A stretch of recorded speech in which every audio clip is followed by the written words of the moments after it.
서브프라임 때 미국의 부실 채권들이 다 터졌잖아요. 네네네. 그리고 2010년도 유로 위기 터졌을 때도 유럽 부동산, 뭐 그리스, 포르투갈, 아일랜드 이런 국가들도 부실 채권들이 다 터져가지고 네네네. 뭐 그리스 채권이 50% 금리까지만 올라갔던 그런 시절이 있었거든요. 네네네. 근데 그때 안 터졌던 게 중국하고 우리나라는 안 터졌어요. 음. 그 말은 네. 제가 생각하기에는 네. 부실 채권들이 계속 보유를 하고 있는 거죠. 네. 가지고 가는 거죠. 중국 같은 경우에는 그거를 그림자 금융으로 해가지고 계속적으로 이렇게 하다 보니까 문제가 쌓이고 있다는 거를 인지하고 있는 정도고, 우리나라는 모르겠어요. 분명히 있을 거라는 의심은 가는데 실질적으로 그게 어떤 형태로 나올지는 네. 전혀 감은 없는데 의심은 가고 있어요. 네. 그래서 터지게 되면 문제는 분명히 있을 겁니다. 그렇습니다. 그래서 외부 영향에 의해 가지고 이제 아까 그 부채를 갚아야 된다. 그래서 네. 우리 IMF 때도 우리가 달러가 없다 보니까 네. 그런 문제가 있었는데, 근데 그 이후에는 자국 내 자체에서 이제 돈을 찍어내는 경제가 됐었지 않습니까? 네. 돈을 빌려와서 이자를 주는 것보다는 네. 차라리 자국 내에서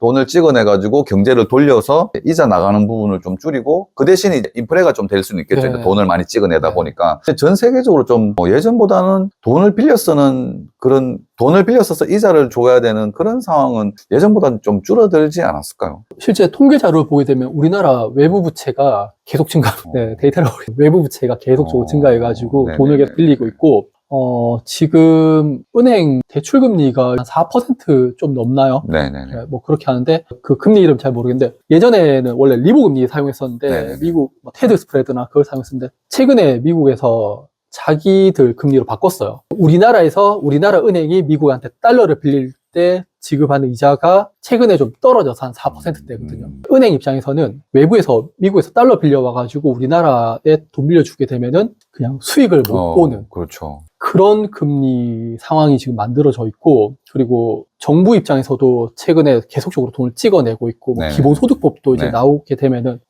인플레이션이 계속 발생하게 되면은 기득권들은 좋을 거예요. 자산을 많이 가지신 분들. 네. 서민들은 솔직히 죽어나게 되거든요. 그러면은 이렇게 민주주의 사회에서는 결국에는 또다시 투표로 인해서 대통령을 선출하게 되면은 정권을 이제 교체할 수밖에 없는, 네. 그게 제가 정치적인 이야기를 조금 빼고 그냥 브라질로 갈게요. 네. 브라질이 예전에 좀 그랬던 걸로 제가 알고 있는데, 서브프라임 사태가 끝나고 나서 한 당이 이제 집권을 하면서 좀 돈을 푸는 지원금도 지급하고 그런 식으로 했었는데, 물가가 계속 올라가니까 바꾸자 하면서 이제 성장 중심의 정권 쪽으로 선택을 했었거든요. 네. 남미 형태로 돈을 풀게 되면 결국 남미 형태로 가겠지만은, 그게 되면 인플레이션으로 인해 가지고 정권이 바뀌게 되는 그런 또 리스크가 있지 않을까 싶어요. 충분히 가능할 것 같습니다. 네. 그런 얘기들이.